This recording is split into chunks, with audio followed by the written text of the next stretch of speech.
이 이야기는 1990년대 중학생이던 내가 산정호수를 수학여행을 갔다 온 뒤로 친구에게 비극적인 일이 일어났던 무서운 실화이다.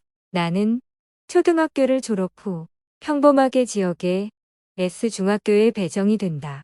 그러면서 초등학생 시절 동네에서도 친하게 지내고 같이 놀던 친구들과도 같은 중학교에서 많이 만날 수 있었다. 다들 공감하시겠지만 중학교 올라와서 초등학생 때 친구들과 어느 정도는 멀어지고 중학생 때 새로 사귄 친구들을 보다 더 친하게 지내는 경우는 많은 분들이 경험해 봤을 것이다. 그렇게 얼마 후 학교에 적응할 무렵 학창 시절을 만끽할 최고의 순간이 어느덧 찾아오게 된다. 그 당시 우리 학교 1학년들은 산정호수로 수학여행을 가게 되었고 규모가 있는 유스텔로 자리를 잡게 된다. 유스텔도 훌륭했으며 그곳의 자연경관은 너무나도 아름다웠다. 그렇게 아이들은 즐거움을 만끽하며 시간은 어느덧 눈 깜짝할 사이 막바지에 이르렀고 학교에서는 각 학급별로 기념비적인 단체 사진을 촬영을 하게 됐다. 다들 서로서로 사진빨 잘 나오려고 애를 쓰고 있었고 그렇게 전체 일정이 소화가 되며 즐거웠던 수학여행을 아무 탈 없이 막을 내리게 된다. 얼마 후 수학여행에서의 단체 사진이 현상이 되어 학급별반 학생들에게 전달이 되게 되었다. 하지만 사진을 받은 날 8반에서 옹성거림과 소란이 있는 것을 알게 되었고 나는 무슨 일인가 싶어 8반으로 들어가 봤다. 8반에는 다른 반에서 온 아이들까지 335 짝을 이뤄 신기하다는 듯이 사진들을 구경하고 있었고 나 역시도 뭔가 싶어 사진을 보게 된다. 사진을 보던 그 순간 내 눈앞에 믿기 힘든 광경이 벌어지고 만다. 8반 인원이 선생님까지 앞에 54명이 있어야 하는데 55명이 현상이 되었고 맨 뒷줄에 흐릿하게 서너 살쯤 돼 보이는 여자아이가 무표정하게 홍민이 얼굴 옆에 떡하니 붙어서 사진이 찍힌 것이다. 아이들은 놀라면서도 신기해했고 그러한 이슈는 급속도로 학교 전체로 금방 퍼져나가게 된다. 그러나 미스터리하고 더 놀랄만한 상황이 다음 날 벌어지게 된다. 8반 아이들이 신령사진 찍힌 것에 대한 호기심과 신기함 때문에 그래서였을까? 관심을 가지고 다음 날에도 사진을 보고 또 보고 있던 듯했다. 그렇게 몇몇 아이들의 단체 사진에서 홍민이의 얼굴 옆에 붙어있던 여자아이의 얼굴이 사라진 것이다. 그런 미스터리한 현상의 아이들은 너도 나도 신기해했고 아이들은 자신의 사진에서도 사진에 찍힌 귀신이 없어지나 안 없어지나 예의주시하기 시작했다. 그렇게 3, 4일 정도 지날 즈음 또다시 신기한 현상이 발생하고 만다. 놀랍게도 또다시 몇몇 아이들의 단체 사진에서 찍혀있던 아이 귀신이 사라진 것이다. 아이들은 철없이 너무나도 신기해하며 멋쩍은 웃음들을 짓고 있었고 너도 나도 할 것 없이 8반의 신기한 상황에 예의주시하고 있었다.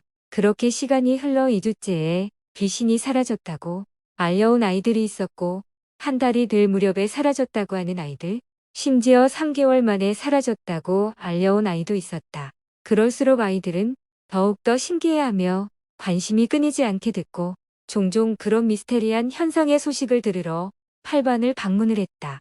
그러면서 알 수 없는 그 존재가 6개월째를 기점으로 아이들의 단체 사진 속에서 거짓말같이 완벽히 사라지게 되고 만다. 하지만 홍민이의 단체 사진에서 그 존재는 계속 명확하게 남아있었고 아이들은 홍민이의 사진에서 그것이 언제 없어지냐에 초점이 모여지고 있었다. 하지만 정작 홍민이 옆에 직접적으로 붙어서 찍혔던 얼굴은 사라질 기미가 보이지 않았고 시간만 흘러갈 뿐이었다. 홍민이와 나와의 관계는 사실 초등학생 때 자주 어울리던 동네 친구 사이다. 홍민이 밑으로 2살 어린 남동생 홍석이가 있었으며 홍민이의 부모님이 운영하는 가게에 우리 어머니가 단골 손님이고 자주 왕래하며 친분이 있던 사이였다. 그러면서 나 또한 자연스럽게 홍민이 형제하고도 초등학생 시절 때 동네에서 자주 놀고 했던 사이였다. 그렇게 나는 중학교에 온 뒤로 초등학생 때와는 다른 상황에 새로운 친구들도 사귀며 홍민이하고는 반도 다른 상황이라 초등학생 때에 친밀함은 줄어든 상태였지만 어느 정도의 관계는 이어가고 있었다. 그래서 자연스럽게 홍민희에게 직접적으로 종종 서슴없이 귀신 사진에서 없어졌냐? 라고 물어볼 정도는 됐다. 하지만 어찌 된 영문인지 1년이 될 무렵까지도 단체 사진에서 그 존재는 안 사라지고 계속 남아있게 된다. 그러면서 서서히 홍민희에게 이변이 조금씩 일어나게 되었고 홍민희의 부모님께서는 그것이 그러고 있는 것도 거슬리고 신경이 쓰여 문제의 사진을 들고 무당집을 찾아가 의뢰를 했다고 한다. 하지만 정작 무당이 하는 말이 문제의 사진을 보고 혀를 끌끌 차며 그 아이에게서 무슨 영문인지 확실하게는 알 수 없으나 강한 원념이 묻어난다고 했으며 사진이기 때문에 직접적으로 불러내 풀 수 있는 방도가 없다고 말을 했다고 한다. 그러면서 자연적으로 무사히 원념체가 떨어져 나가주기를 기다려야 될 수밖에 없다고 말을 하고는 임시방편으로 부적을 써줬다고 한다. 그렇게 나는 중이가 된 상태에서도 종종 홍민희의 사진 상황을 체크하려 찾곤 했는데 홍민희는 날이 갈수록 풍기는 이미지가 어두워 보였고 무엇보다 눈빛 자체가 마치 뭐에 씬 듯한 눈빛 같다는 느낌을 강렬하게 받게 된다. 홍민희는 그리고 그 당시 어울리는 친구들도 전과는 전혀 어울리지 않을 것 같은 친구들과 어울리게 된다.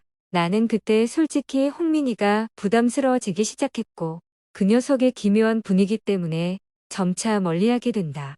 그렇지만 나는 남동생이었던 홍석이하고는 그때까지도 좋은 관계를 유지했었고 연주를 이어가고 있었다. 그렇게 시간은 어느덧 흘러 2학년 여름방학이 찾아오게 된다. 홍민희와 새로 사귀는 친구들은 계곡으로 놀러 가게 되었고 거기서 말도 안 되는 곳에서 홍민희는 죽음을 맞이하고 만다. 홍민희와 같이 있던 친구들의 증언으로는 이구동성으로 허리춤 정도에 오는 깊이의 물에 홍민희가 다리를 부여잡고 못 빠져나오고 쓰러지며 그대로 익사했다고만 말하는 것이었다. 그곳은 아무리 그래도 사람이 빠져 죽을 수 없는 장소이고 그곳에서 물놀이 사고를 당한 일은 한 번도 없었기에 모두가 의아해할 뿐이었다고 한다. 나는 그 소식을 어머니에게 고스란히 전달을 받게 되었고 그 순간 예리한 촉이 발동하며 시간이 어느 정도 흐른 후 홍석이를 찾아갔다. 나는 제일 먼저 홍석이에게 다짜고짜 단체 사진의 존재 유무를 물어보게 된다. 홍석이는 아마도 앨범에 사진이 있을 거라고 말을 했고 말이 끝나기 무섭게 귀찮겠지만 그 사진을 보고 싶다고 보여달라고 부탁을 했다. 사진을 찾으러 간 홍석이가 얼굴이 사색이 된 채로 나오면서 덜덜 떨리는 손으로 나에게 사진을 내밀었다. 그러면서 이거 우리 형 계곡 놀러 가기 전까지도 계속 얼굴 옆에 붙어 있었는데 홍민희 형이 죽고 난 뒤 지금 살펴보니 깨끗하게 사라지고 없다고 말을 하는 홍석이. 나는 그때 홍민희 옆에 붙어 있던 존재의 모습을 명확하게 기억하고 있었기에 사진을 건네받고 살펴보았다. 하지만 사진 속의 인원은 55명에서 54명으로 줄어들어 있었고 그 존재 역시 사라지고 없었다. 그렇게 단체 사진의 미스터리한 사건 사고는 막을 내렸고 훗날 어머니가 지인을 통해 들은 이야기를 말해주었다. 홍민희네는 가게가 적자를 면치 못하며 문을 닫게 되었고 빚에 허덕이며 가정 불화가 매우 심각해지면서 그것이 결국 도화선이 되어 이혼을 하게 되고 만다. 그 후 홍민희의 어머니는 신병이 오면서 신내림을 어쩔 수 없이 받게 되어 무속인의 길을 걷게 되고 아버지는 괴로움으로 인해 알코올 중독자의 폐인이 되고 말았다고 한다. 홍석이의 상황까지는 말을 안 하는 것을 보니 그 녀석의 상황까지는 모르는 입장인 듯 했다.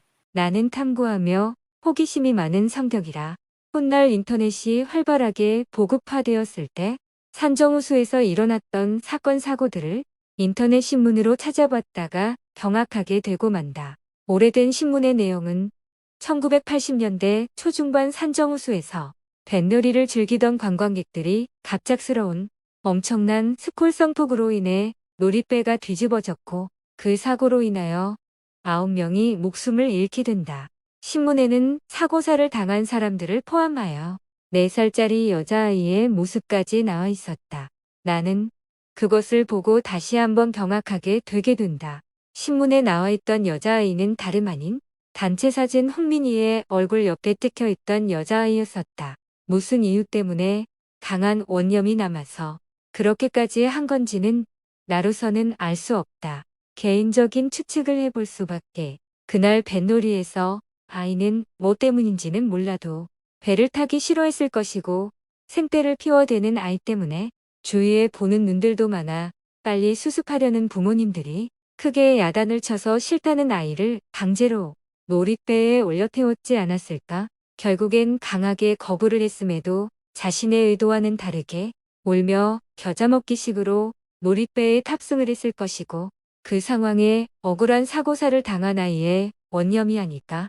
라는 개인적인 추측을 조심스럽게 해본다. 그리고 현재는 희생자들의 사진들이 수록된 인터넷 종이 신문자료는 언젠가부터인지 사라져버렸고 위와 같은 기사글의 자료만 덩그러니 남아있을 뿐이다. 이야기가 무섭고 재미있으셨다면 구독, 좋아요 부탁드려요. 시청해 주셔서 감사합니다.